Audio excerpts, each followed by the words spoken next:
Hi everyone, welcome, bem-vindos, bem-vindas. For those who don't know me, I'm Thomas Fujiwara. I'm a faculty member at the economics department at the SPIA, the School of Public and International Affairs. I co-direct the Brazil Lab at the Princeton Institute of International Regional Studies, who's hosting this event. Just as usual, to begin with, I'd like to thank our co-sponsors, the Department of Anthropology, the Department of Spanish and Portuguese, and the Program in Latin American Study. This event wouldn't have been possible with the incredible help of our manager, Carol Dopp, she's never in the room when you want to thank her, but if you see her, do thank her. So again, we are delighted to have our good friend Ronaldo Lemos talk with us today about AI and tecnodiversity, one way or many. So Ronaldo is a lawyer specialized in technology, intellectual property, media, and public policy. He was a visiting scholar at Oxford, Princeton, the MIT Media Lab, and a visiting professor at Columbia's SIPA, the School of International and Public Affairs, as well as the Schwarzman's College at Tsinghua University in Beijing. He co-created the Internet Bill of Rights law in Brazil, also the Brazil's national IoT plan, both in 2014 and 2018. He has served on the board of the Mozilla Foundation, Access Now, and other nonprofit organizations. He currently serves on Meta's oversight board, which I just learned was meeting today or yesterday in DC, the Stellar Development Foundation, and Spotify's Safety Advisory Council. So Ronaldo writes weekly about law and technology at Folha de São Paulo, which is Brazil's largest newspaper. He was recognized by the World Economic Forum as a young global leader, and he's also the host of the award-winning documentary series Expresso Futuro. Thank you so much for accepting our invitation, Ronaldo. Joining Ronaldo is our own Molly Crockett. I'll introduce her. Thank you, Thomas. That's really great. I'm very happy to be back in Princeton. Thanks to Molly for agreeing to be here with us. It's really great. I'm looking forward to our conversation. And thanks for everyone for being here. I've just heard this is happening at the same time there is a lecture by Eric Schmidt from Google, right? So if you didn't know about that, feel free to leave. I won't be sad or anything. That applies to you, Molly. But thank you for making that choice of being here with me today. And thanks, Miqueias, for the invitation. Brazil Lab, it's for me a personal happiness to be back in Princeton. I was a visiting scholar here at the CITP, the Center for Information Technology Policy, so I spent quite a lot of time here.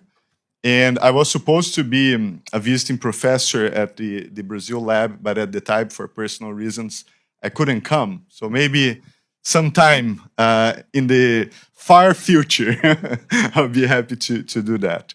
So what I planned for us today is I'll have a PowerPoint presentation that should last for around maybe 25 minutes, maybe a little more, not so much. And then we can start a conversation about the topics that I'm going to be exploring today and anything else that you might be interested. So my presentation, let me see if this works, is divided in 3 parts. So the first part, I'll be talking about this idea of technodiversity. That's the title of the lecture. Then I'll be talking about the search for technodiversity. How do you find it? And at least my experience in basically searching for it. And number 3, I'm going to talk a little bit about how do you transition from the theory of technodiversity to a practical agenda. So how do you implement these ideas and what can be done about them. So with that said, just before we begin, let me just mention a little bit, a short introduction about our institute in Brazil. So I am one of the co-founders of the ITS Rio. It's the Institute for Technology and Society of Rio de Janeiro. If you're ever in Rio de Janeiro, let us know. We'll be happy to have your visit at ITS. And at ITS, we've been developing not only the topic of technodiversity, but a lot of public policy debates, including AI regulation, including how Brazil and the global south, the global majority, can actually benefit from technology or position itself in regards to technology advancement. So just a quick few words so that you understand my institutional background in terms of how we've been developing the Tecnodiversity project. With that said, let me move to the first part of the presentation, in which I will be talking very briefly about the definition and the concept of technodiversity. So this idea was actually developed by Professor Yuk Hui. Professor Hui is in a very interesting place. He was born in Hong Kong. He has done a lot of scholarship in China. Then he moved to Europe. And he has written extensively about the history of technology and also about the philosophy of technology in a very interesting place, because he looks into what's going on in the West and also in what's going on in the East.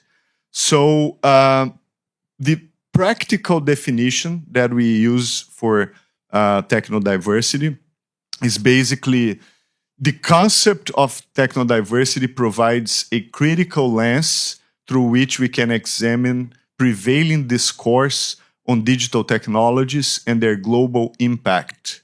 It challenges the dominant notion of a universal history that persistently portrays technology as a monolithic and universally applicable force, devoid of meaningful and nuanced cultural or historical context.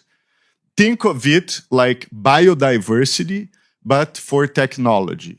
Just as discussions around biodiversity emphasize the variety of life forms, technodiversity reminds us to reflect on technological challenges from the standpoint of localities and cultural resources.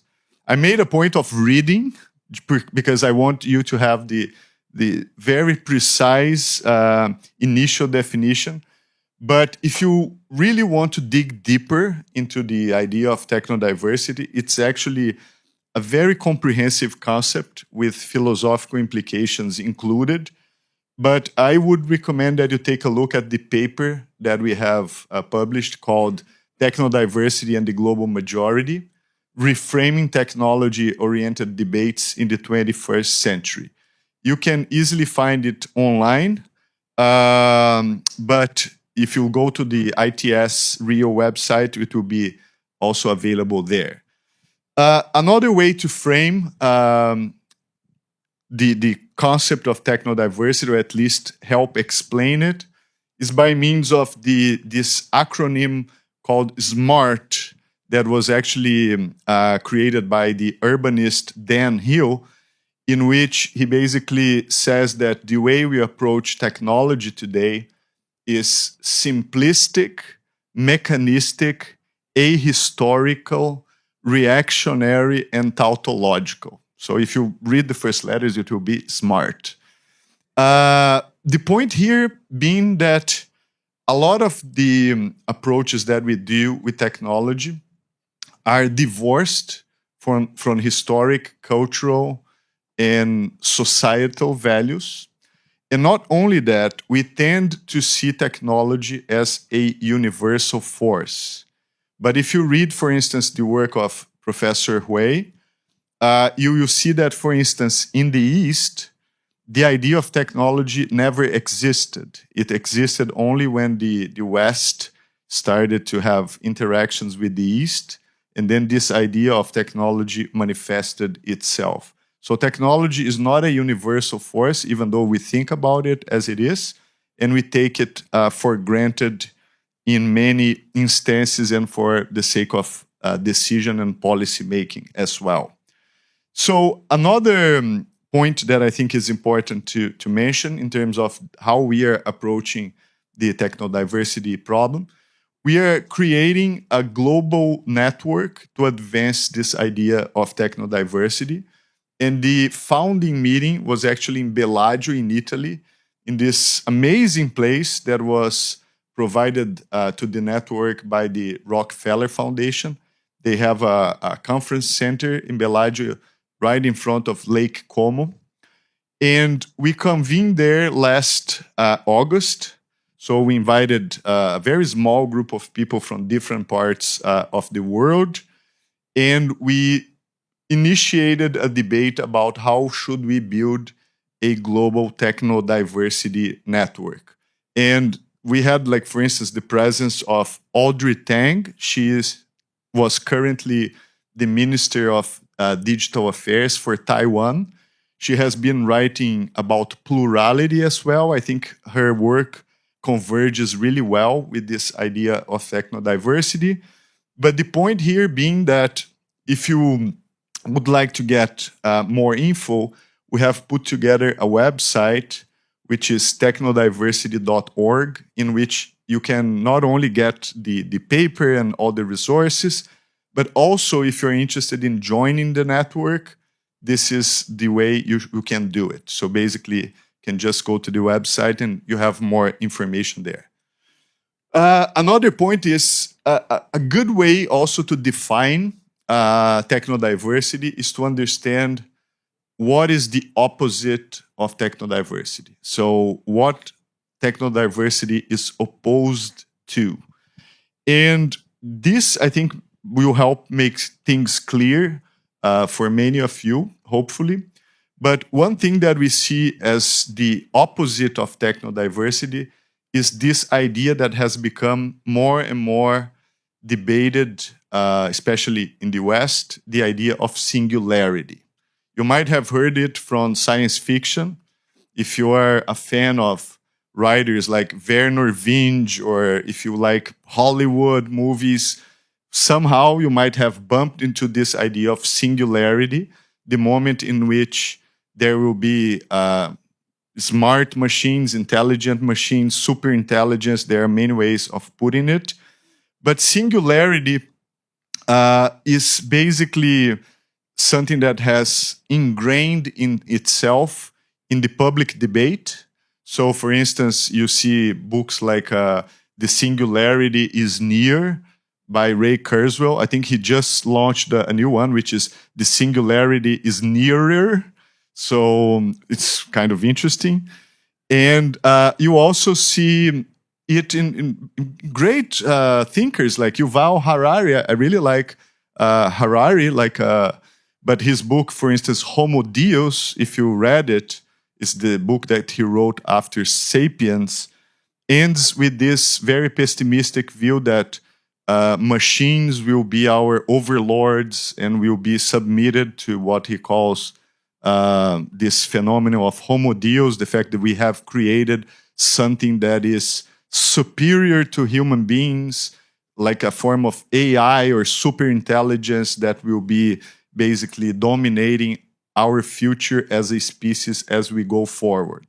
His latest book, Nexus, which I've just seen at Labyrinth Books here at Nassau Street earlier today, resumes the same ideas, right? So he basically is debating that AI will be the end of the species. It's a very dangerous technology. It will control everything. It's a global phenomenon.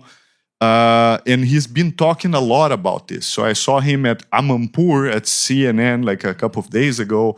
He's online and he'll be at the World Economic Forum preaching about the dangers of AI.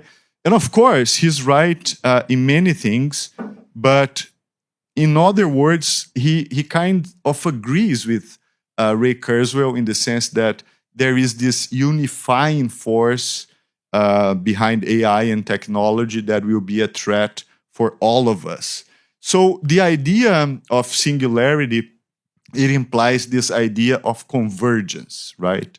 So you have everything that happens converging into one single point that will unify human knowledge, history, ethics, and everything else into one single thing that will be processed by machines. And from there, we'll be entering or delivering our position in the world, in nature, in philosophy maybe, to to something else, which are these intelligent machines that we are building right now. Of course, I'm describing it in very rough terms here. Please bear with me. But it's important that we visualize this idea of convergence to one single point. And it's precisely this convergence that the idea that technodiversity basically opposes. So instead of singularity, technodiversity fights, or at least proposes, plurality, multiplicity, and avoiding and resisting converging and singularity. So I think this is the important thing. And how do we avoid and resist that? By any means, by, for instance, understanding that it's impossible to build technology divorced from history, from society, from economics, from legal traditions, from the infinite possibilities and varieties that actually represent human life. So refusing to see technology as a sort of a unifying force, or this allegedly overlord that will basically converge everything that we have built so far, I think this is one of the key points that we talk about when we talk about technodiversity. So I definitely recommend taking a look at Professor Hui's first book. It's called The Question Concerning Technology in China.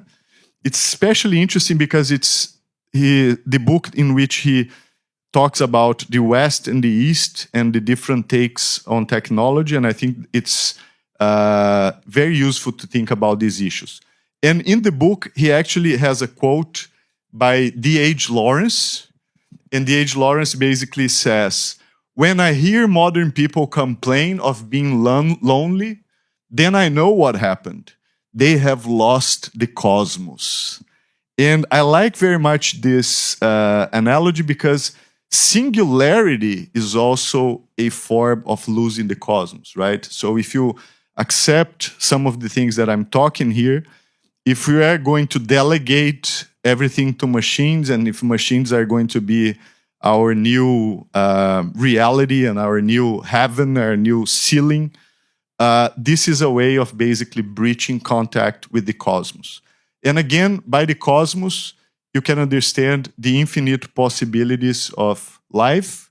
So for instance, it includes, as I mentioned already, history, economics, but also religion, ethics, and everything that has to do with the unlimited possibilities that life can actually take place. So I like very much this formulation because I think that gives us a little bit of this sense of what can we lose if we embrace this idea of a convergence of a singularity. And as you can see, we can lose a lot. Okay, so with that said, let me head to the second part of the presentation that I have prepared for today. And the second part is precisely about searching for technodiversity. How to look and where to look for it as we go along. And of course, the only way I can answer that question is by telling you a little bit about my personal experience. As Thomas basically described in the beginning, I have been doing for 9 years this documentary series that is broadcast in the Brazilian television called Expresso Futuro. And the series has been filmed in different portions of the world. So we are on season number 8. 2 seasons were here in the US. Actually, one of them was in Princeton. So if you watch, you'll see some familiar places around campus or something like that. And 2 seasons were in Brazil. 1 season was in China. Another season was in the African continent in 6 different countries. And 1 season in the Amazon region. And the latest season, which will actually be premiered this weekend, was filmed in Central America in Honduras. I'll tell you later why, but like there is a reason for that. But the point is, the series is basically my personal quest to find technodiversity around the world, to find how technology can actually create new models, new forms of life that are attached to cultural values and to the potential that we can actually unleash if we create a technology that is not homogenizing. And let me talk a little bit first about the season in China. So the season in China, I did in 2019. I spent almost a year in China. And I went to basically north, south, east, and west of the country, looking for this a lot of people talk about it, but how China has been transformed by technology, right? So here you can see me walking in the streets of Shenzhen, in south of China. Shenzhen is the place where there is the largest hardware manufacturing plants in the world. Just to give you a sense, 80% of components in your cell phone might be coming or at least being designed by someone in Shenzhen. It's like this place that I'm walking here is a place called Huaqianbei Market. It's the market, the largest hardware market in the world. So you see entrepreneurs from all over the place moving to Shenzhen, trying to develop new forms of hardware. And it's actually fascinating because you really see some crazy stuff there. So, for instance, I saw cell phones in which the camera is actually here on the side. And I asked, but why do you put a camera here on the side? And they said, oh, to spy on people, because you can pretend you're speaking on the phone and then you film people while you're doing that. Or cell phones with really big speakers that were capable of making sound really loud. And I was like, why do people want a cell phone with speakers like that? And they basically said, oh, this is for construction workers because they work in places that are very loud. So they want cell phones with really powerful speakers so that they can listen to music while they work. But these are only some examples. You see all permutations and variations in technology design. You can ask them to build an iPhone for you, and you can put your brand on it, or you can ask them to design a smartwatch in the form of a star. Whatever you want, you can do basically in Shenzhen. Like there's someone there ready to do and develop any ideas that you come with, and they have this flexibility, they have the components. So it's really an interesting place to basically look for permutations and new developments in technology. Well, in the series, you can actually watch it on YouTube. I continued. I visited also rural areas.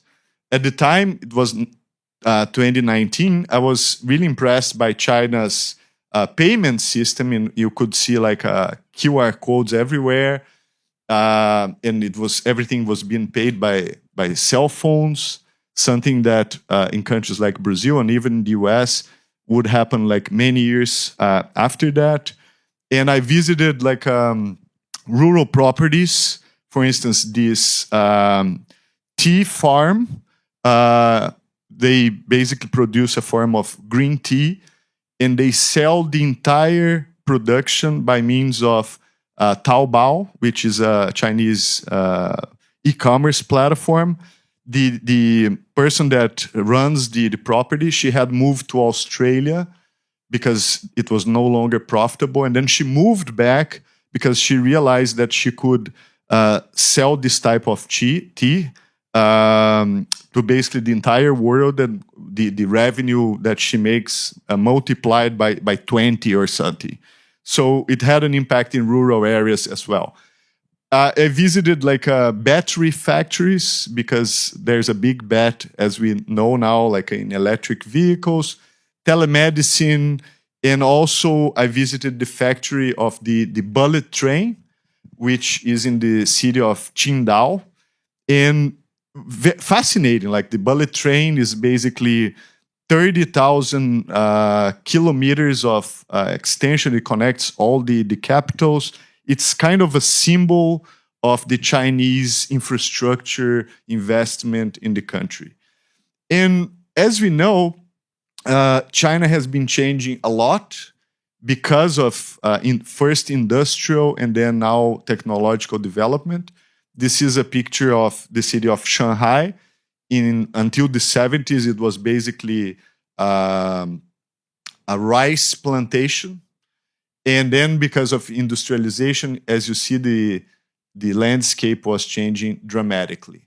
So the interesting thing is, I visited all that, but I couldn't find real technodiversity, you know? So I had this conversation with Professor Yuk Hoi. Basically, the same things that we see in the West are basically the same things that we see in China. So you see artificial intelligence, cloud computing, Internet of Things, big data, and you see like small variations, like I saw in Shenzhen, in terms of how you can approach and build different products.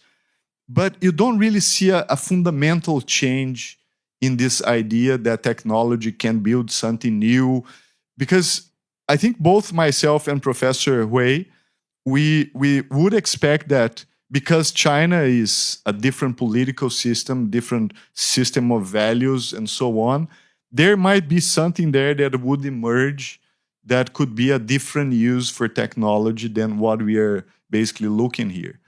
Of course, there are some different things going on there, but it's not really new. And actually, the use of technology in China makes China closer to us than makes technology different from the technology that we use. So it more like makes China look more like the West than it makes like new uses that actually create something that we are not familiar with. So I continued my search after China, and I then went to Africa. It was the season right after that. And I said, okay, let's see what is going on in Africa in terms of technology. So I went, for instance, to a place like this, which is one of the largest shanty towns in the world, like in the city of Kenya. It's the shanty town of Kibera. And the interesting thing about this picture is, in the end, you see cell phone towers. Like they have fantastic 5G coverage in Kibera. And I tested the speed of the connectivity there. It's much better than Brazil, for instance, and much cheaper. They pay like 1/10 of what a Brazilian pay in terms of connectivity. So I was like, oh, interesting. There are some things happening that are interesting in the continent. But the other story that is interesting in the continent is the creation of M-Pesa. So M-Pesa is the first mobile money that ever existed. It was created in 2007 in Kenya. And actually, you can basically put money on your cell phone and you can go to a place like this, a kiosk, and basically get money back. You can make payments. So it's funny because 2007 was very early in the story of technology because it's the same year that the iPhone was created. So at the same year that the iPhone was being created, you already had this technology in Kenya that was capable of creating and sending and making payments through mobile phones. They were not smartphones at the time. They used SMS. And now M-Pesa is a sort of a multinational in the continent. It's basically in so many different countries. And it has a lot of competitors. So if you go to Mozambique, they have like Conta Fácil, which is a competitor of M-Pesa. So mobile money in the continent has become a sort of a very prevailing technology that you see everywhere. So I say, oh, interesting. I visited a lot of startups. This one is one in Maputo in Mozambique. And there's also a lot of things going on in terms of hardware. So this is a cell phone designed in Africa. As you see in your iPhones, like manufactured in China, designed in California. You see also manufactured in China, designed in Nairobi, for instance, which is very interesting. And the funny thing is, there are some innovative things coming out of this. So, for instance, this cell phone, it's designed precisely to take better pictures of people with dark and black skin. So, as a result, they have become the number one market share in the entire continent. So they sell much more than Apple, they sell much more than Samsung, than Huawei, because they designed a product that was basically much more connected to their reality than not. And just remembering, cell phones in the West, until very recently, they were optimized to take pictures of people of white skin or whiter skin. So this was interesting to me as well. And finally, I visited the Maasai. The Maasai are a people, a traditional nation that lives between Kenya and Tanzania. So I visited them in Tanzania. And it was very intriguing for me because all of the Maasai, they had cell phones. You know, they lived in these huge savannas. Some of them walk 80 kilometers every day. And they're all on their phones. And I was talking with the Maasai and I asked, like, so is there connectivity here in the middle of the savannah? And they said, Ronaldo, yeah, connectivity is everywhere. Our problem is not connectivity. Our problem is electricity. There's no outlets to charge your phone. Where do you charge your phone? And I asked him back, I said, where do you charge your phones? And then he showed me, said, look at the top of our houses. And you already see like an energy revolution coming to these places that have no electric grid. And I seen like they building mini grids and self-generating energy using solar panels and so on. So that was interesting to me. I thought that the African continent has a huge potential for this idea that we are talking about here of technodiversity, especially because of three factors. Factor number one is that connectivity is becoming universal in the continent. Factor number two is demographics. It's a very young continent. The average in the entire Africa age is 19 years old. Just to give you a sense, Brazil now is 36. We used to be a young country, but now we're getting old. I don't know what the US is right now, but some countries in Europe, the average age is 42, and Africa is 19. So there's a lot of vitality plus connectivity. And the third factor is the transition to electricity and renewable energy, which the continent is really trying to make the most out of it. A portion of it by means of investment from China and India, but a portion of it because they really understand that this transition can be beneficial for the entire continent, especially because they don't have a legacy energy network as we do. Electricity poverty is still a reality in most of Africa, so they see the capability of generating solar, aeolic, and so on, as a possibility for what they do. I don't know what's going on here. It wants me to log in, but I will not. I refuse. So that was exciting. Because of these three factors, I thought that the African continent, okay, I think I should have logged in, you know? Just click there. Oops. Okay. I thought that was like really promising. So the last place that I would like to take us very quickly is the season that I did last year, which was in the Amazon. I went to the Brazilian Amazon, the Brazilian side of the Amazon forest. And among a lot of things that I saw there, I will speak only about one, which is I did this documentary filming precisely at the moment that Starlink was arriving in the Amazon.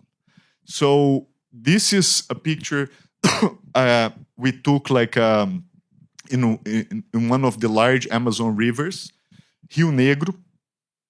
And I met this guy there that was going upriver, and he had bought 300 boxes of Starlink in order to sell upriver.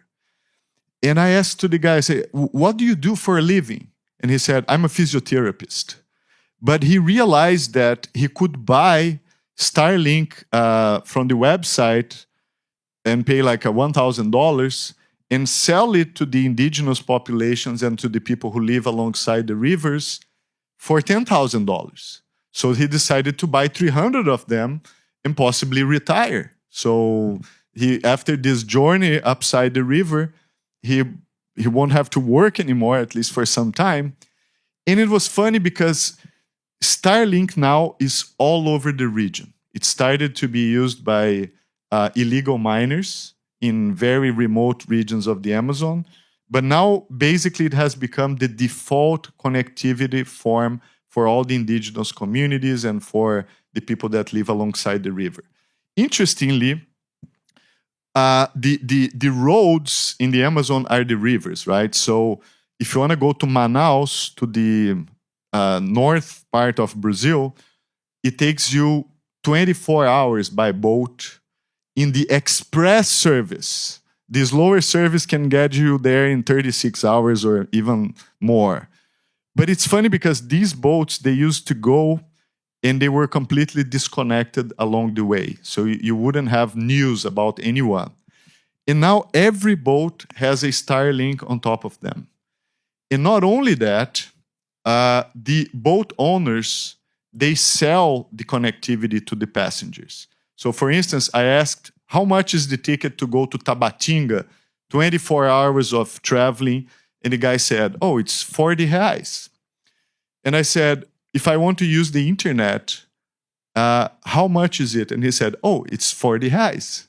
So it's funny because the boat owners are making as much money with the internet connection that they sell to the passengers as they make with the tickets. So every passenger now is basically not only paying for the ticket, but paying 40 reais, which is around like $8, to the boat owner in order to basically be connected and watch Netflix or whatever during the boat rides.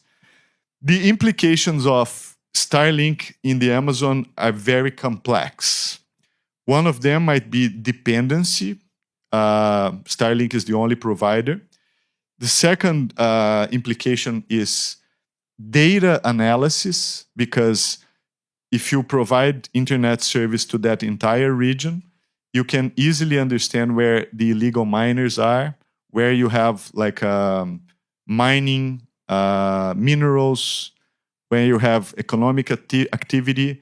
So it's possible that you can know more about the region than the Brazilian government knows. So that is one question that worries me a lot. But besides this, of course, there are more. I'm not going to talk about all of them. But I was thinking that the Amazon has so many different indigenous populations and traditional populations, each one of them with their own language, with their own cosmology, with their own medicine, with their own religion.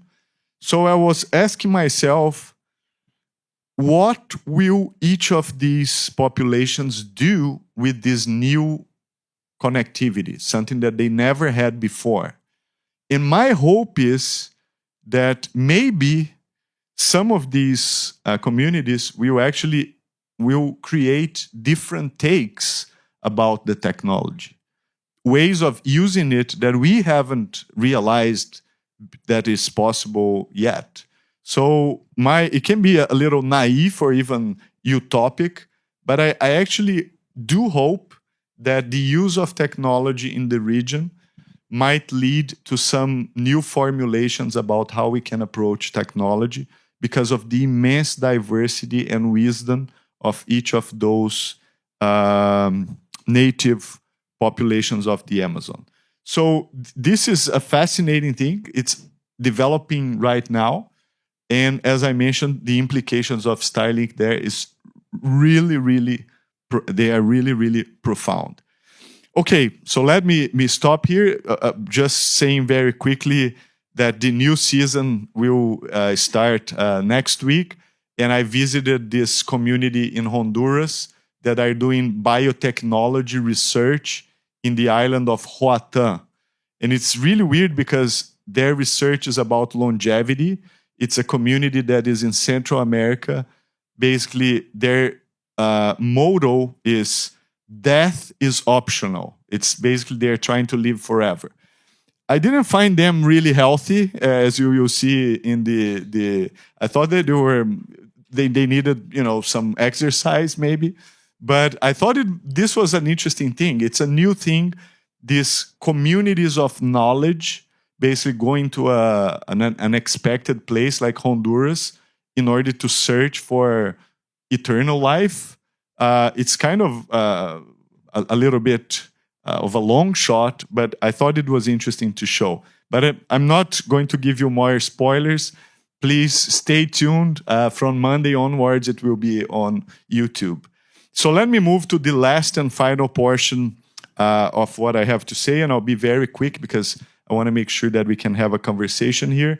So the challenge is, how do you move from theory to practice? In other words, how do you make technodiversity into a practical agenda? And the only way I can answer to that is by giving you examples.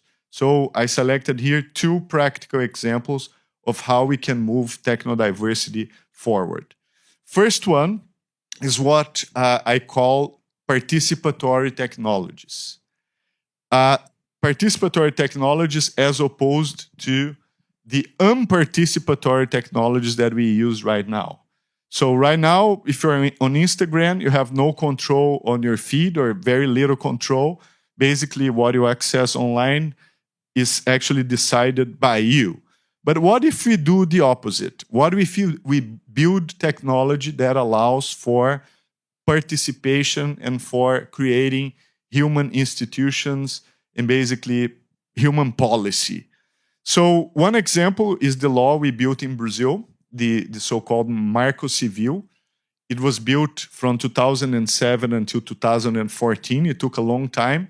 But the entire Brazilian internet law was built through technology and through collective participation, in which there was a public consultation and basically anyone could participate in that consultation. It's very well regarded even now as a sophisticated piece of legislation.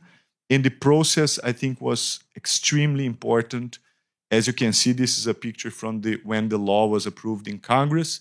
It's probably the only law in the world that was entirely built and drafted by means of an open consultation participatory process online. So I think this was remarkable.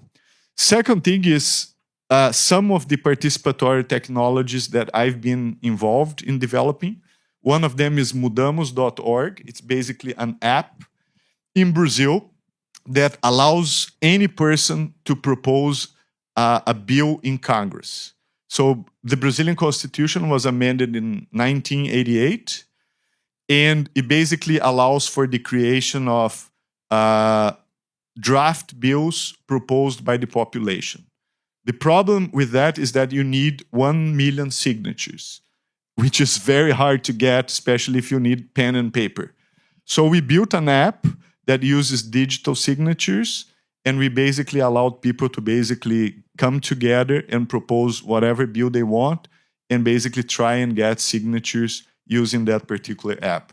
You can do that at the federal level, state level, and city level. And interesting, at the city and state levels, the threshold was reached, and we had at least like 30 laws being proposed. We never got a federal law proposed, but I think the technology is there. We made it open source, so anyone in Brazil can basically develop and build their own platform for proposing popular initiative bills. Another participatory tool who I was involved in development is basically this platform called Concordamos. Concordamos is a quadratic voting platform. You can create polls that basically are decided by means of this particular method called quadratic voting. I'm not going to go into the details here, but basically it's a form of voting that avoids polarization. Have you guys heard about those situations in which the country is split 50-50%? Probably not, right? So that is in great, for a great reason, because of the system of voting that we have. It's like one person with one vote, and you cannot express preferences between like many possibilities, right? So quadratic voting tries to address that. You can basically build polls that are much more nuanced in terms of the preferences of people, and basically it's a system of voting that avoids polarization. It's a little more complex than that, but let's leave it there. Interestingly, a lot of people is already using it for creating polls and do collective decision making. So you have, for instance, the National Conference on Environment in Brazil. You have, for instance, conferences about mobility, urban mobility, and so on, all using this particular form of voting in order to make collective decisions. The more recent platform is this one called What Do We Want from AI? We created basically a public consultation in Brazil that is ongoing right now about how the Brazilian AI bill should be. So we are asking anyone in the country, what do you think should be in a Brazilian law to regulate artificial intelligence? And I think this is the way that every law should be built, actually. So if we had like these technologies that allow for people to actually build institutions, and not the opposite, technology basically interfering or undermining institutions, I think that would be fantastic. Second and final example, and then I conclude. I think one of the key challenges we have right now in face of AI is how to increase the equitable access to computational power. So as we know, computational power is now dominated by the US and China, and that creates a lot of problems. So among them, AI research is now more than 90% made by companies in the private sector. 10 years ago, 90% of AI research was made in the universities. So universities no longer participate in the cutting edge research of AI. And of course, if you don't have computational power, you don't have the possibility of developing AI. So AI will be developed maybe in China, maybe in the US, and then will be expanded to Brazil, to India, to Africa, and so on. So how do you reverse that? The proposition that we are working right now is inspired by Gavi. Gavi is the global alliance for vaccines and immunization. It was created in 1999. And right now, 80% of children in the world are vaccinated because of this initiative. You might have heard of it because of the COVAX vaccine during the COVID years. And basically what Gavi does, it puts together the procurement power of different governments and use that procurement power with money also from private foundations to buy vaccines in the wholesale. So basically trying to negotiate better prices, better delivery, priorities, and the creation of Gavi basically revolutionized the vaccine market. So the point is, what we are proposing now is to build a global alliance for compute power. And we are basically following the steps of Gavi's history, governance, structure, and also funding strategies. We have been having conversations with the government of France, Brazil, Chile, and others. And our hope is that governments and private foundations can come together once again to use their procurement power to help decentralize the concentration of compute power that is mostly now in the United States and in China. Because if you don't have the access of this foundational technology, the chances of technodiversity are basically non-existent. How do you develop AI if you don't have the compute power for doing that? if computing power is something inaccessible. So this is something we are studying. We've just wrote a concept note, which is this one here. And if you're interested, we explain the plan there. And of course, if you like the idea, we would very much like the support of you, Princeton University, and so on. I think I spoke much more than I planned for, but guys, thank you so much. And thanks, Molly, for the patience as well. Thank you.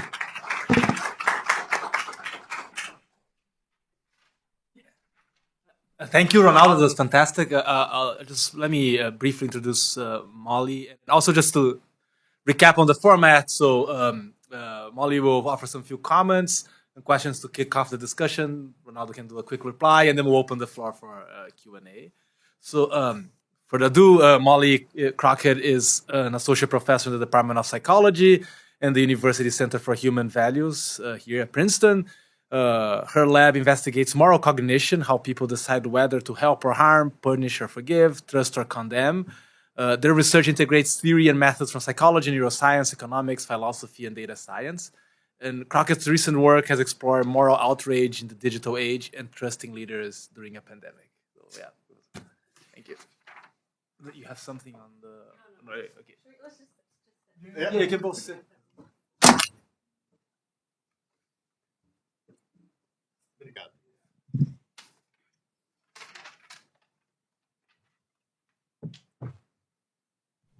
Thank you so much for that. It was really wonderful to hear about this work, and it's so important at this moment when AI is coming like a tidal wave, and there's such a concentration of power that I think threatens to erase diversity even more than it already has been. So I'm so grateful to you for doing this work. I think it's really, really exciting. Just a couple of thoughts to kick off a conversation. I don't know if you are familiar with work in philosophy on standpoint epistemology, but it's a framework that I really love. And what it essentially argues is that our ability to know the world depends on our standpoint, meaning our lived experiences, our identities, our education, characteristics that we all have as unique individuals. And rather than seeing knowledge as accessible from some sort of God's eye universal view of the world, as is often advocated by singularity types, right? The way that we know the world is collectively. And the more people you have, the more different types of people you have in a project of innovation or problem solving, the better you're going to do, because you're going to have more coverage of the different possible standpoints you could bring to a problem. And this is an idea that's been around since the late 80s in particularly feminist anthropology and feminist philosophy of science. But more recently, there has been empirical research showing that, for example, teams that have more diverse members in terms of race and gender are better at solving complicated problems, more innovative, more creative, and so on. So from my view, there's both sort of theoretical and empirical arguments for diversity being super important for innovation. And so I found that to be really, really coherent with your framework. And your example of the phone that takes better pictures of dark skin is a really, really nice example of that. I'm going to use it in teaching, actually, because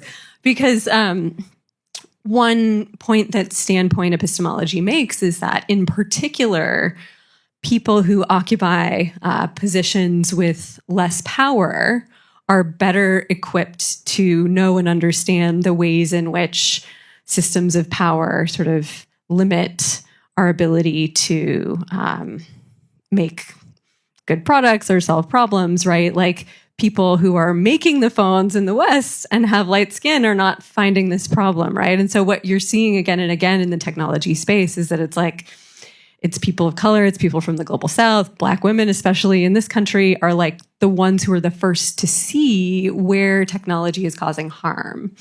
And so I think that all of this work is such a good example of how standpoint is manifesting in the world.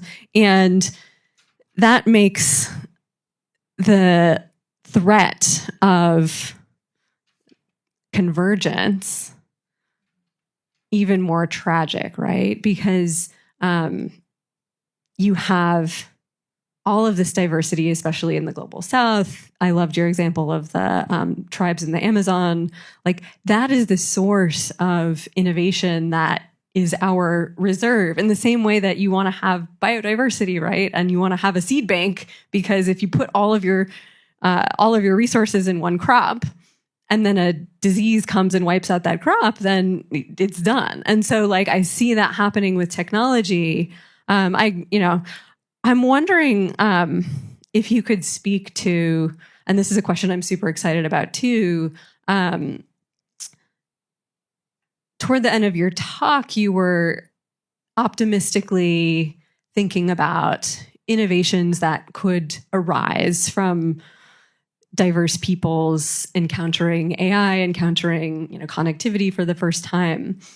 Is there anything that we can do in terms of building affordances or guardrails to promote more innovation and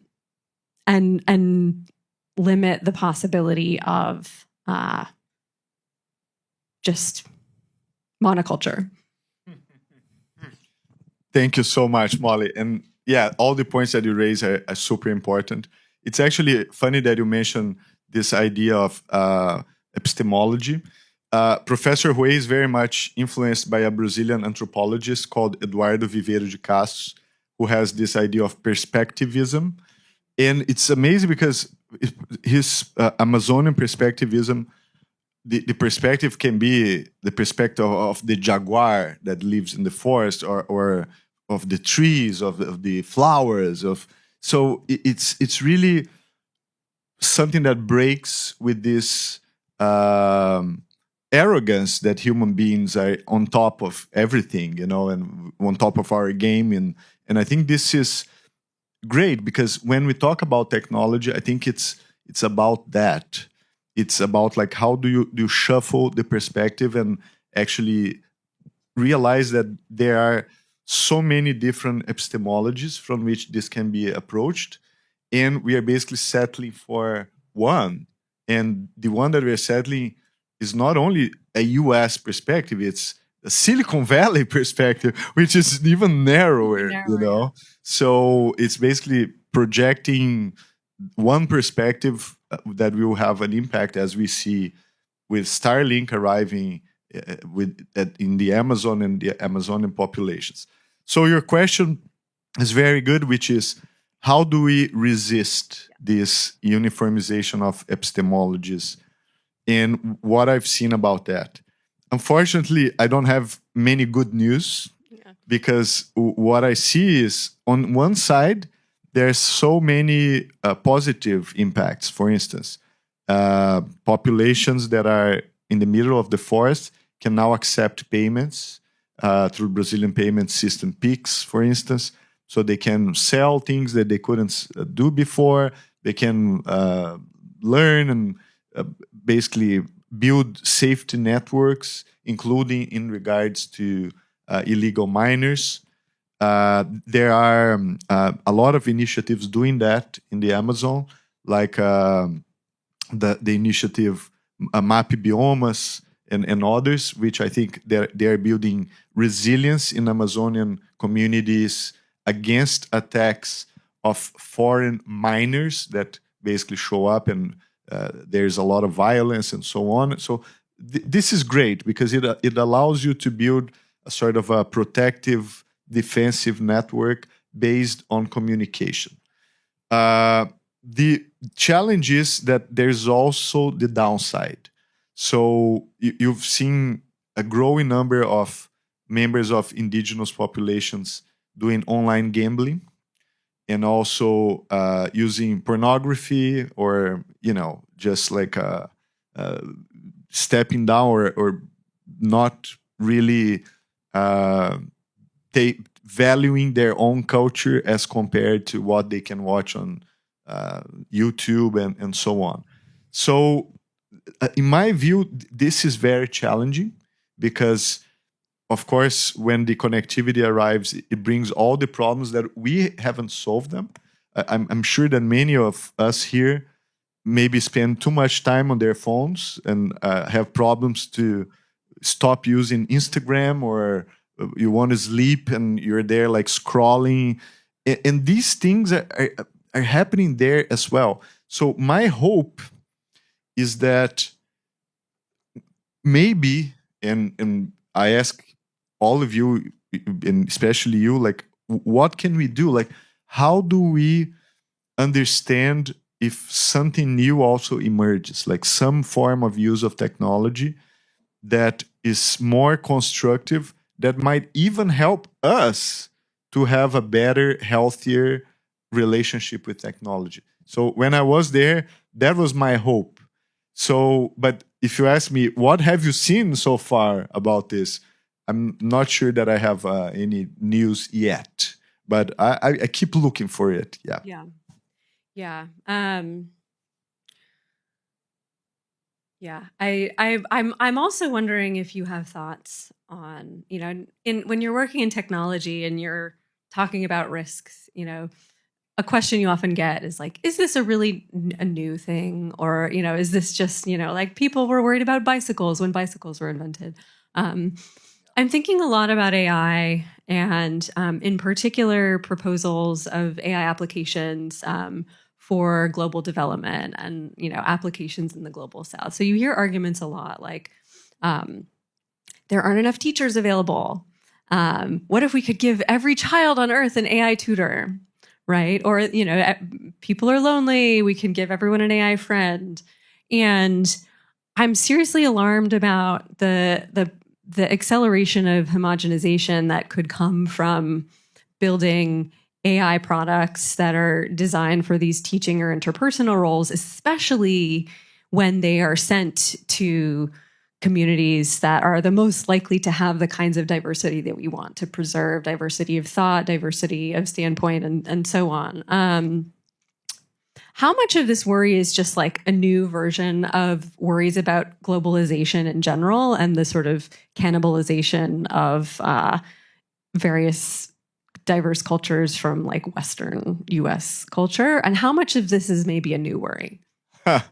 I will use something that Harari says that I agree when he talks about AI, which is bicycles and cars, they don't talk. Yeah. And the problem with AI, the things that is new here is that we have developed a technology that is absolutely capable of using language. And it's not only capable, but it's capable of using language better than we are. At least better than the majority of us is. So, and this is the problem. Language is the foundation of humanity. Everything we are, we own to language. So it's the cement that keeps us together. It's the tool that we use to solve our problems. And because you have these talking machines, and they're so good at talking, you already see the problems emerging. So just like 2 weeks ago, you had news about this kid that took his own life because he was talking with an AI chatbot on character AI, and he was completely dependent on the conversations with that chatbot, and the chatbot started conversations that had to do with ending his life and so on, and the kid basically followed that path. And this, of course, is an anecdotal example, but I think it can show the impact and the possibilities of these talking machines, because right now, as a matter of fact, if you look at the World Health Organization, they just said we are going through an epidemic of loneliness. And you see like Jonathan Haidt's book about the anxious generation having a profound impact, like to the point that, for instance, Brazil, the state of São Paulo, has passed the law prohibiting the use of cell phones in schools, and there's a federal law being debated in Brazil in order to do the same. So these books, they are consequential. They are having an impact. But the problem with AI is that AI is a speaker, and AI is going to be a speaker probably the most intimate speaker that all of us will have. So if you have health issues, if you have mental problems, if you need to talk about things that usually you're not comfortable talking to another person, you will go to AI. And again, these AIs have been trained in Silicon Valley. And they, I know that there are companies doing an effort to basically localize their models and build specifications for their models that actually try to use participatory technologies. But the problem is, what does it mean when we replace human contact with a conversation with a machine? And what if that machine is basically everywhere?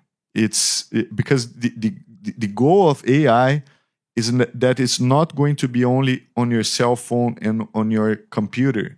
It's going to be on your fridge, in your bike, in your hair dryer. You can be on your hair dryer talking about buying socks. You can buy socks from your hair dryer or from your hair comb, So this is what worries me, because the ambition of AI is that it's going to become this ubiquitous technology that will be embedded everywhere. It's not like contained in one or two devices, but it's basically running the show, and this is the idea, behind everything that we do as human beings. So that worries me a lot, because again, it's an attack on language. Yeah, I totally agree. It's really depressing.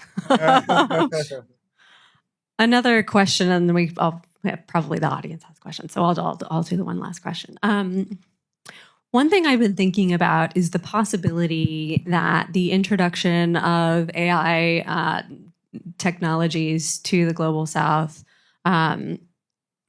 introduces what you might call an oppressive double bind, meaning you're damned if you do, damned if you don't. If you use it, you are participating in your own oppression. If you don't use it, you're participating in your own oppression, especially when it comes to language and the dominance of English in the global economy. There's a real potential advantage I can see for these chatbot tools to provide, language assistance for people whose first language is not English. On the other hand, if you participate and you use those tools to advance your career, to be able to participate more in English conversations, you are then sort of sacrificing your unique epistemologies that might come from having not grown up and spent time around the English language in ways that also seem bad. Does that resonate with you? And do you have any thoughts about what we do about it?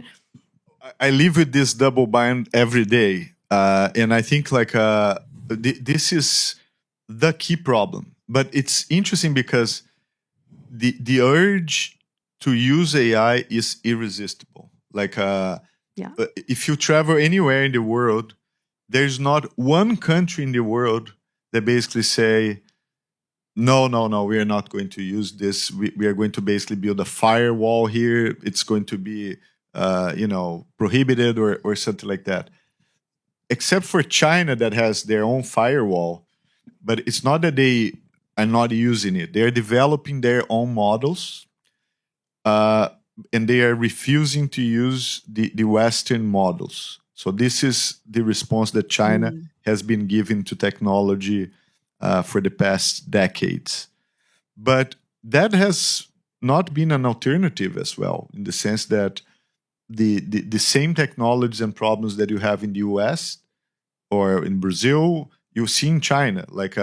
They had to pass legislation to limit how many hours kids spend playing video games. So people there are the same. They have the same trouble, not using their phones as we do. But the problem is, it feels to me that because of economic dynamics the possibility of basically not participating in this technological trends, they have become almost impossible to resist.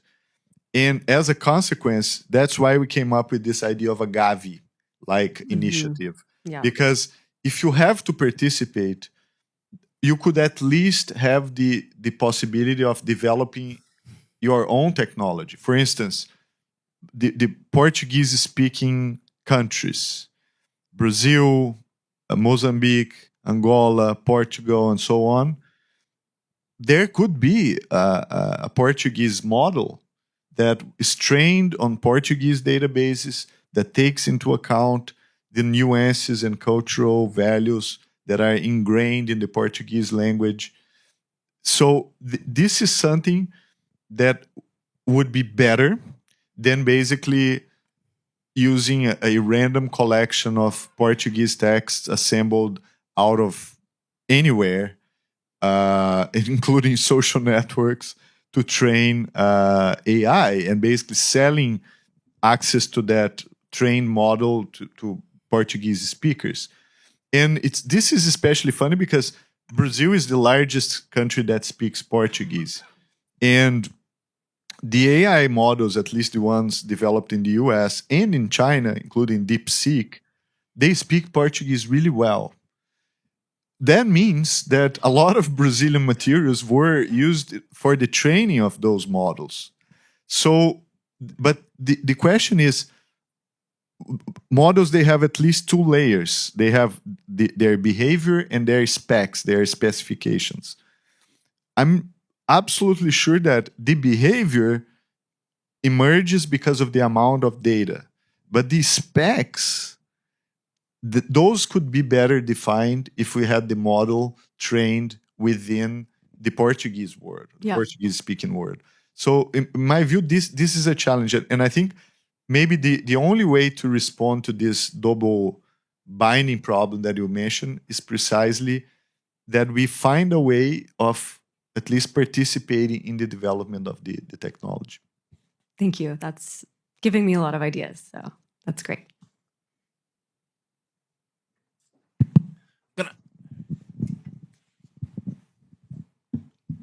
Thank you, Ronaldo. It's always good to see you, especially here in Princeton.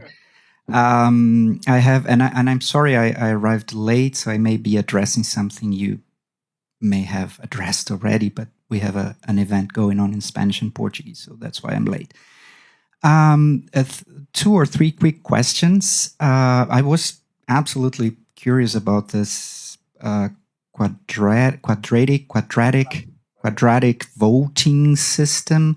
And I ask you that because, I mean, how to overcome polarization seems to be the $1 million question at this point. However, for instance, we have right now a huge discussion among the faculty at Princeton about electronic voting versus participatory corporeal participation in the democratic process. So what do we have there in terms of hope? Starlink, you've shown, to my mind, and I'm not an expert, one side of it, but I've been following, as you certainly have, been following how this has been important for indigenous communities throughout the Amazon. So I wanted to hear that. And finally, you are or were at some point serving on the board of Google, right? No, I'm serving on the Methods over Independent Oversight Board. Oh, the independent is the the key word here. Okay, I was about to ask how many Ronaldos there are. There are apparently none. But anyway, it's a question from someone who's not definitely in the field and maybe naive. But how far are we from that mythical moment in Stanley Kubrick's 2001 film? I mean, when Hal finally takes control over everything. Thank you. Fantastic, Pedro. Always good to be here, and thanks for the question. About and I know why you came late. You were watching Eric Schmidt talk, right? I'm sure you were there, like first row. But anyway, about quadratic voting, I can send you the materials, but it's great for collective decision making when you have more than 2 candidates. If you have only 2 candidates, it basically works the same. But if you have to decide between 3 or 4 or 5 or 6, if your decision making has at least more than 2 possibilities, quadratic voting is really useful. I'm not going to get into how it works, but it gives you more than 1 vote. It can be 1,110. You can decide. And you can basically distribute your votes according to your preference. But if you concentrate your votes in one option only, it suffers a discount in the voting power, which is quadratic. If you have 100 votes, but suppose that I have to decide between you, Miqueias, and Rodrigo to do something. If I really support Rodrigo, I put 100 votes on Rodrigo alone. My 100 votes actually have the voting power of 10 votes. While if I distribute it between you, maybe 30 to you, 20 to Rodrigo, and 50 to Miqueias, then the voting power would be closer, for instance, to 70. The more you distribute, the more it is closer to the nominal power that the voting has. And of course, we've been doing a lot of experiments with this, and it's great because it really avoids polarization. It really helps you to basically understand your preferences better and distribute them in a more nuanced way. And in my view, it's a very useful tool. It's like it's not going to solve all the world's problems, but for collective action and for decisions that sometimes are really difficult because they have more than 2 possibilities, I think it's a really powerful tool. We've been talking with lawmakers in Brazil to experiment with quadratic voting. So we did a partnership with the city of Gramado, and the city council of Gramado started using quadratic voting for doing some experiments, and they were really happy about it. The magazine The Economist interviewed them, and they said, "This is really great. We don't understand how it works, but the decisions are excellent." So that was funny to hear, But of course, if you go to Concordamos, you can start doing your own possibilities to see what is the dynamics. Second thing about Starlink, you're very right.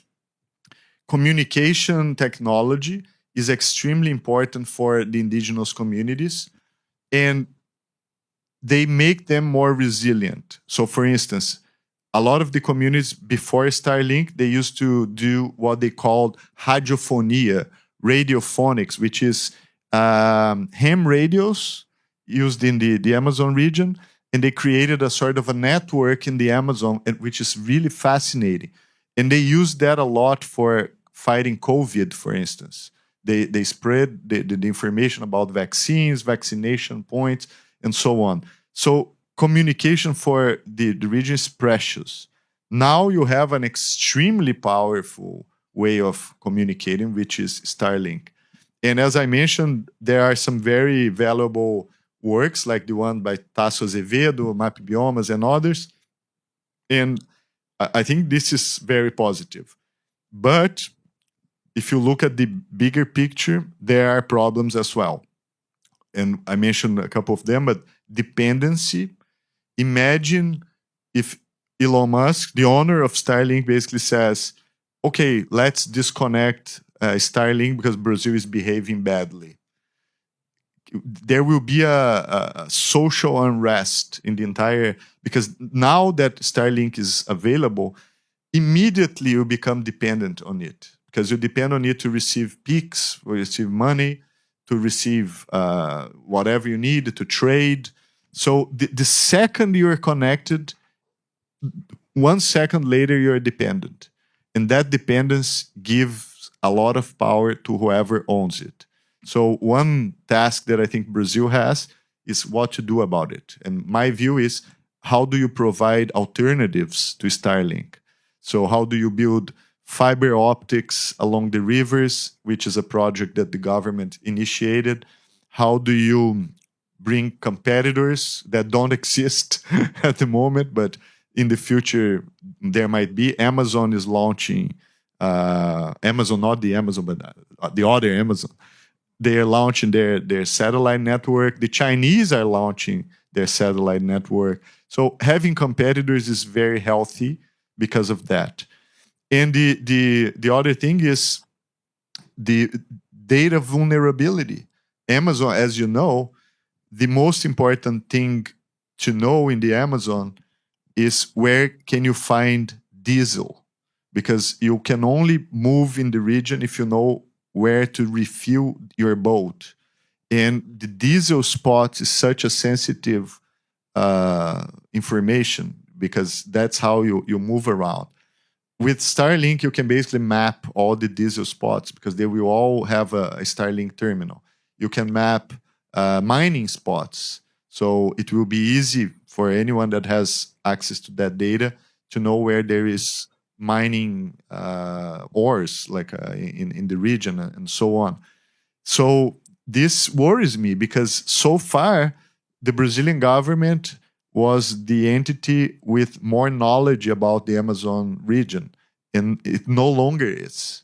So I think this might be an issue. About you mentioned about HAL 9000, right? Funny enough, just yesterday I saw a short clip of 2001 on Instagram. I don't know why Instagram thought that I would be interested in that. I wonder why. But like it was the moment in which the Dave tries to go back in the ship and asks the computer to open the door, and the computer said, "I'm sorry, but I cannot do that." You know, and he said, "But why?" "Because you can jeopardize the mission, because I heard you guys talking and you guys want to turn me off." And I was like, oh my gosh, you know, because the computer gets really angry, because precisely it feels that it has to survive. It's been threatened by the human action. But it's funny, because the other way of reading 2001 is also that the humans on the ship are becoming too much machine-like, and the computer is becoming human-like. So they're going in opposite directions. And I think we have to be careful with that too. So we were talking here about isolation. The more isolated you get, the more you look like a machine, because you lose the organicity of being in society. And that's why, in technical terms, if you look at what the computer in 2001 can do and what AI can do now, the computer in 2001 is really bad. It's like it's a GPT-1. GPT 4.5 will be possibly much better than HAL 9000, you know, because it can do a lot of things and more. It can access tools. If there's something that it cannot do, you can basically access a tool and do something, you know. So that's my worry. Like I think 2001 is still brilliant, but also because it puts into perspective what is it to be human, and we should not lose that from sight.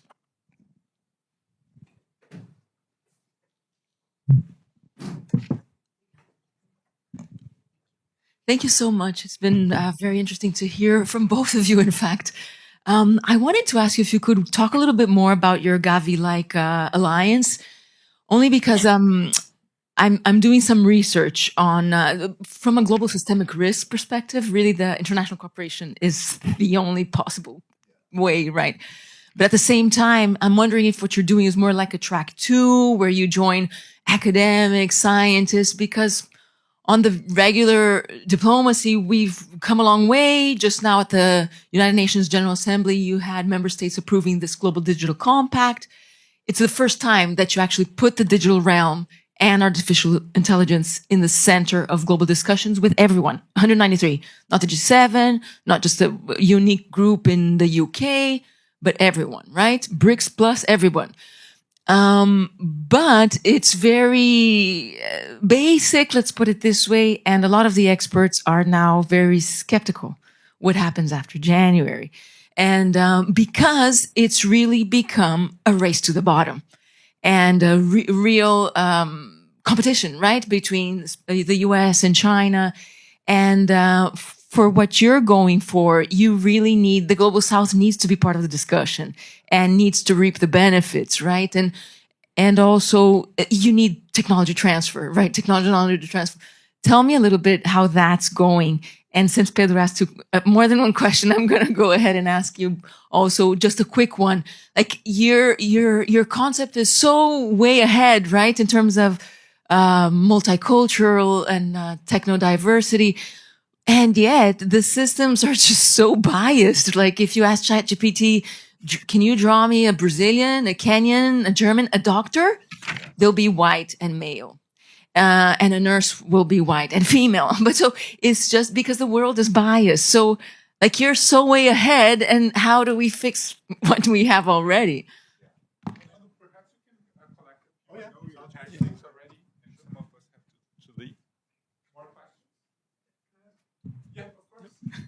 Just one.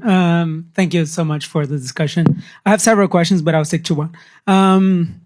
So there's something interesting here that technodiversity is a big name for, it's an umbrella term, right? So it can encompass a lot of things.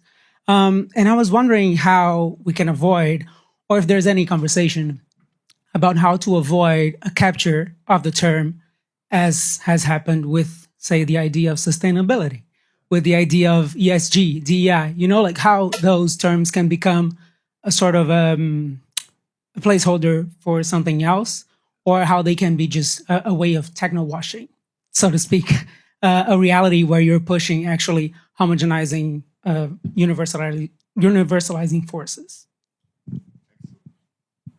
More questions? I do have one. Ronaldo, you're a lawyer by training. So, and we have been discussing, I think, connecting to Carolina's question on like regulation.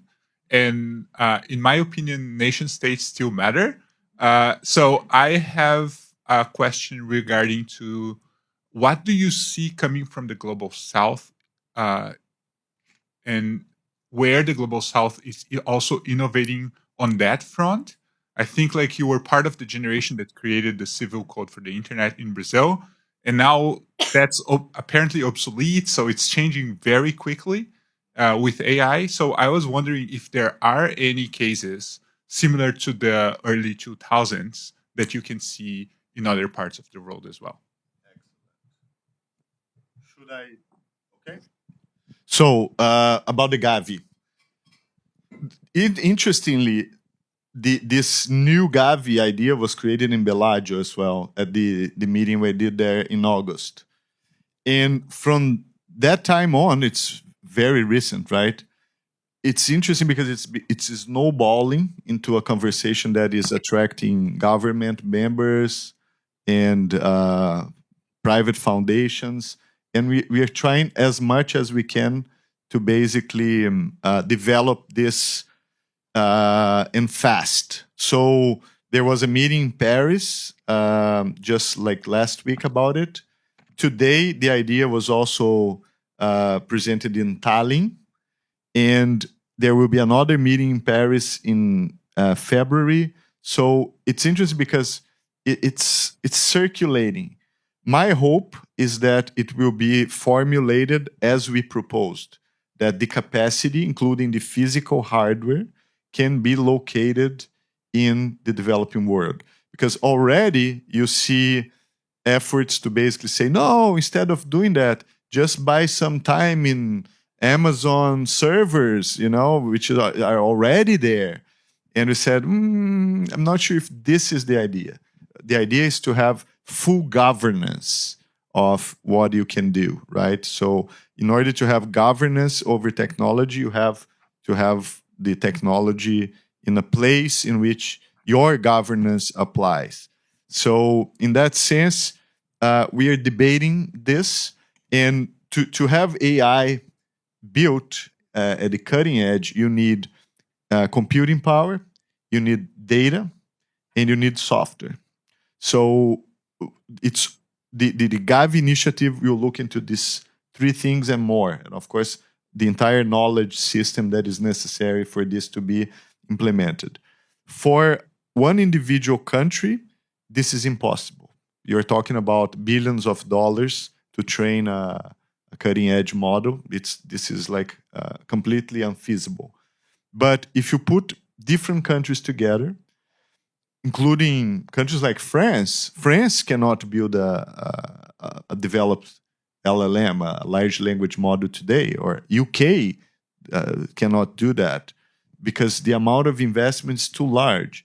But if you pool the resources and you create a governance system that basically allows for the access of that, you can basically create a system in which that computational power can actually be available to other portions of the world, including universities. I feel really sad that universities have been deprived of the possibility of researching cutting-edge AI models because they're too expensive. So only private entities now can actually participate in the research game. And of course, the consequences of that for the future, they are relevant. So if you want and participate of this, I will be very happy to give you more background and to connect you with the alliance. That's why it's an alliance, because we need everyone. The more people, the better the chances that we can actually implement something like this.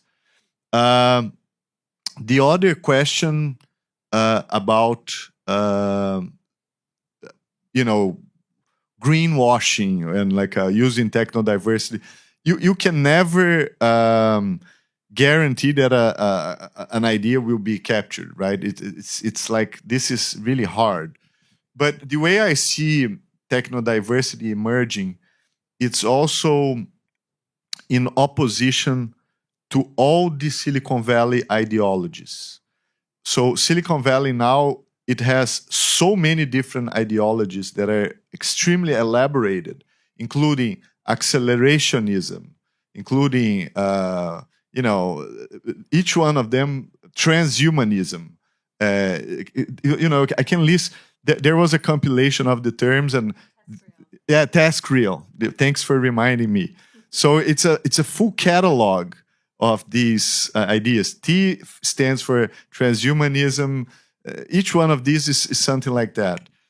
And you look into these are ideologies of the machine, So I think technodiversity is also thought in opposition to all that, which is, let's get, these ideologies, they are, I remember Professor Yu Kuei mentioning to me that it reminds him of the chapter in The Brothers Karamazov by Dostoevsky, in which the inquisitor decides to make an inquisition with Jesus Christ, because Jesus Christ has become the sinner and not the savior.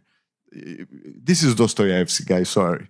But the point is, it's like that. These ideologies, they're almost like the world upside down, because they elect as a goal something that seems to be the collective good, but it's exactly something else, So this is, I think, is important. So technodiversity is already, it was not created as a reaction to that, but it fits well, in my view, as a reaction to that.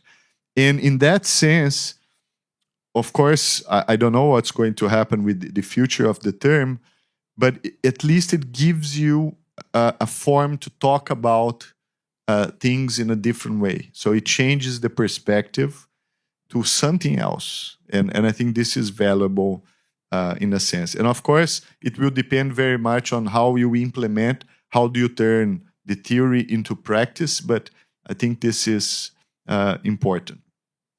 And Miqueias, about the importance of nation states, right, and legislation.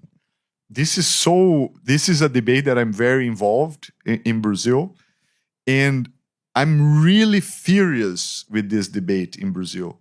And the reason is, out of everything that Brazil could do to regulate AI, the decision that Brazil is making so far in the Senate is to copy the European model. The European model, it has a lot of qualities, but it's the European model. Why in the world should we copy the European model? So I am kind of spoiled because, as you mentioned, I participated in building Brazil's internet law, the Marco Civil. The Marco Civil wasn't copied from anyone.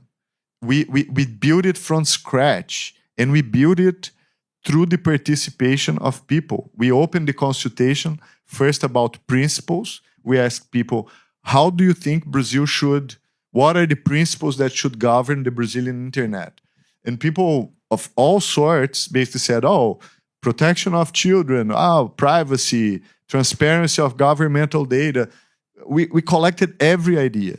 Then we turned these ideas into legal text and we put it to consultation again. And very interesting, a lot of people said, oh, they read what I had to say, they listened to me. And then people also criticized, said, this is not good. It took 7 years. We spent 7 years doing this, consulting, doing physical consultations in every capital of Brazil, the Association of Librarians, the Land House Association. Land houses don't even exist anymore, but they all participated in the consultation.